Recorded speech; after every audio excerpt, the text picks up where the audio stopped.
Heto na naman ako, patungo sa hukuman. Nag-isip ng kung ano-ano, kailan ba may katarungan? Heto na naman ako, pwede bang ipagpaliban ng kasamaan? Pwede bang muna huminto? Papalapit na, ako'y papalapit na. Bigat bawat hakbang nitong mga paa, tungo sa lugar kung saan ayaw kong pumili na. Wala na bang iba? Wala na ba?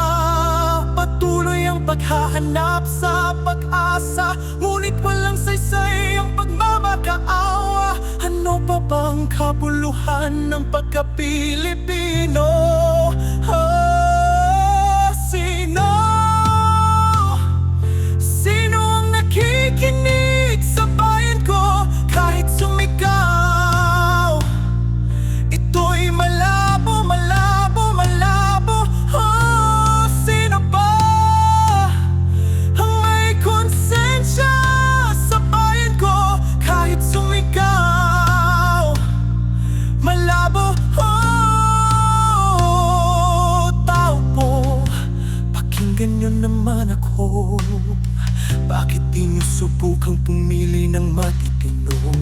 Para makita niyo ang tunay na pagbabago, para maiwasan ng ilaw ng kasamaan. Ganito inakala'y magbabago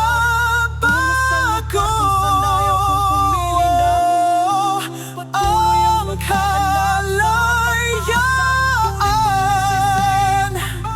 ng Pilipino ba ay kailan? Nag-iisip sa kawalan ng hustisya, hindi mapakali ang bayang nagturusa. Korupsyon ang dahilan kung bakit tayo naghihirap. Kailangan nang magpahinga, patayin ang ilaw ng kasamaan. Finally!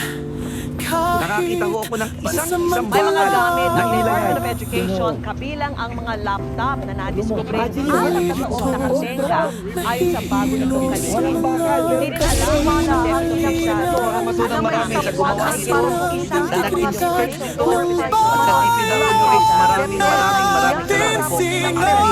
May isang bakal sa at nakatutok pa Sino ang nakikinig sa bayan ko kahit sumigaw?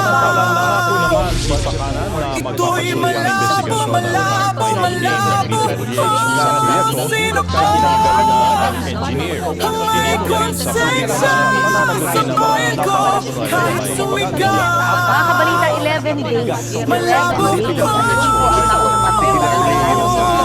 Yan daw ang list na nag-action ng Office of the Vice President ang 125. Inilabas na sa Senate Bill 1150 ang lupit nito. ng efficiency, transparency, at saka yung walang tolerance sa corruption. Lahat po ng mga proyekto natin sa buong Mimaropa, imbestigahan po natin. Para po makita natin kung sino po ang mayroong pananagutan. Kung may pananagutan ang kontraktor, lalabas po yun sa investigasyon. Kung mayroon pong pananagutan ang empleyado mismo ng DPWH, lalabas din po sa investigasyon. Wala po tayong sisinuhin, wala po tayong sasantuhin.